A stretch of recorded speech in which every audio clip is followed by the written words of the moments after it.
Sejak 1 Januari 2014, saat PT Jam Sostek bertransformasi menjadi BPJS Ketenagakerjaan, Anda pasti memiliki banyak pertanyaan mengenai BPJS Ketenagakerjaan. Apa itu BPJS Ketenagakerjaan? BPJS Ketenagakerjaan adalah badan hukum publik yang ditugaskan negara untuk memberikan perlindungan jaminan sosial ketenagakerjaan kepada pekerja Indonesia melalui 4 program untuk melindungi pekerja dari risiko kecelakaan kerja, hari tua, dan kematian. Siapa saja peserta BPJS Ketenagakerjaan? Peserta program BPJS Ketenagakerjaan terdiri dari pekerja formal atau pekerja penerima upah, seperti pegawai perusahaan dan buruh pabrik, pekerja informal atau pekerja bukan penerima upah, seperti dokter, pedagang, tukang ojek, nelayan, dan sebagainya, serta pekerja sektor jasa konstruksi. Apa saja program BPJS Ketenagakerjaan? Program BPJS Ketenagakerjaan adalah jaminan kecelakaan kerja. Jaminan kecelakaan kerja adalah perlindungan terhadap risiko kecelakaan kerja, meliputi perjalanan dari rumah menuju tempat kerja dan sebaliknya, serta di tempat kerja termasuk perjalanan dinas. Perlindungan ini berupa pelayanan pengobatan sesuai kebutuhan medis tanpa batasan biaya, termasuk penggantian biaya transportasi dari lokasi kecelakaan ke rumah sakit. Selain itu, terdapat juga santunan sementara tidak mampu bekerja, santunan cacat, santunan meninggal dunia dengan nilai 48 kali gaji terlapor. Juga terdapat manfaat beasiswa senilai 12 juta bagi satu anak pekerja, dan program tambahan return to work dalam bentuk pendampingan psikologis dan peningkatan keterampilan bagi korban kecelakaan kerja untuk memastikan pekerja tersebut siap kembali bekerja. Jaminan kematian. Jaminan kematian adalah perlindungan atas risiko meninggal dunia bukan akibat kecelakaan kerja berupa santunan kematian, santunan berkala 24 bulan, biaya pemakaman, dan beasiswa untuk satu anak dengan manfaat maksimal sebesar 36 juta rupiah. Jaminan hari tua. Jaminan hari tua adalah perlindungan terhadap risiko hari tua dan persiapan untuk menghadapi masa pensiun dalam bentuk tabungan yang dicairkan secara sekaligus berupa akumulasi iuran ditambah dengan hasil pengembangan. Jaminan pensiun. Jaminan pensiun adalah perlindungan atas hilangnya penghasilan saat mencapai usia pensiun berupa manfaat pensiun hari tua, pensiun janda atau duda, pensiun cacat, pensiun anak, dan pensiun orang tua yang dapat diterima secara berkala setiap bulannya. Berapakah iuran yang harus dibayar peserta? Pekerja formal atau penerima upah wajib mengikuti program jaminan kecelakaan kerja, jaminan kematian, jaminan hari tua, jaminan pensiun dengan rincian sebagai berikut. Jaminan kecelakaan kerja 0,24% sampai dengan 1,74% dari upah dan ditanggung oleh perusahaan.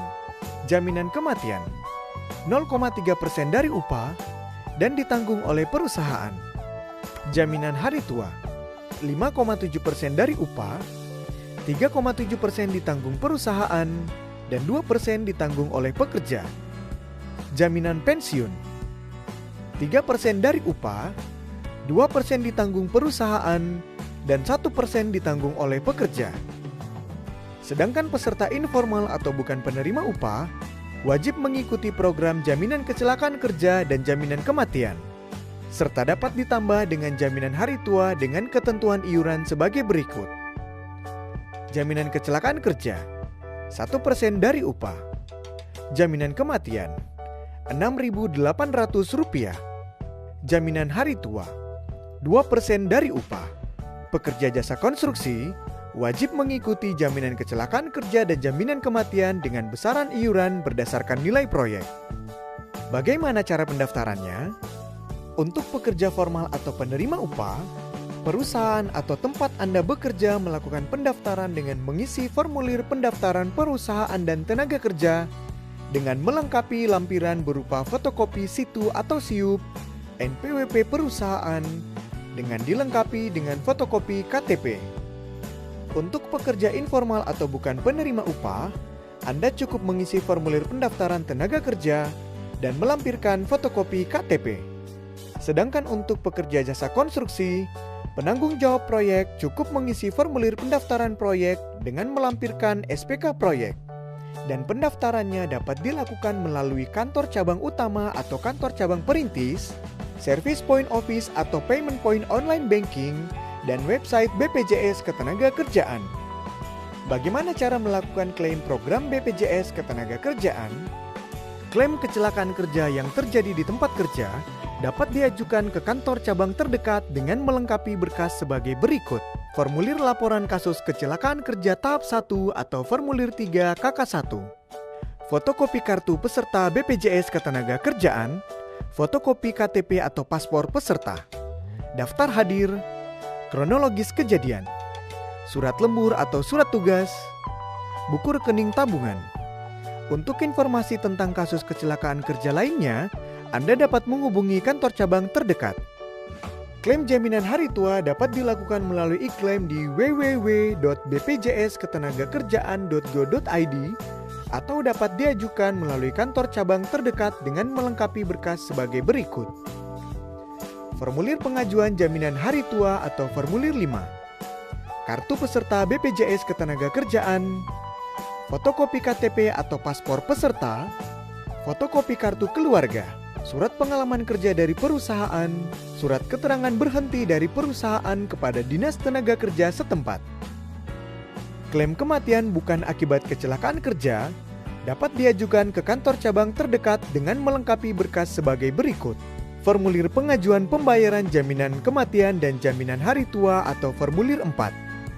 Kartu peserta BPJS Ketenagakerjaan, fotokopi KTP atau paspor peserta, fotokopi KTP ahli waris, fotokopi buku nikah atau surat keterangan belum menikah dari pejabat berwenang, fotokopi buku rekening tabungan, fotokopi surat keterangan meninggal dari pejabat berwenang, surat keterangan ahli waris dari pejabat berwenang, surat keterangan dari perusahaan, klaim jaminan pensiun, formulir pengajuan pembayaran jaminan pensiun atau formulir 7, kartu peserta pensiun BPJS Ketenagakerjaan, fotokopi KTP atau paspor peserta, fotokopi kartu keluarga, fotokopi buku rekening tabungan, SK pensiun. Untuk pengajuan klaim program BPJS Ketenagakerjaan, seluruh berkas asli wajib diperlihatkan. Semua formulir dapat Anda unduh di website www.bpjsketenagakerjaan.go.id. Untuk pertanyaan lebih lanjut dan informasi yang lebih lengkap, Anda dapat menghubungi kantor cabang terdekat.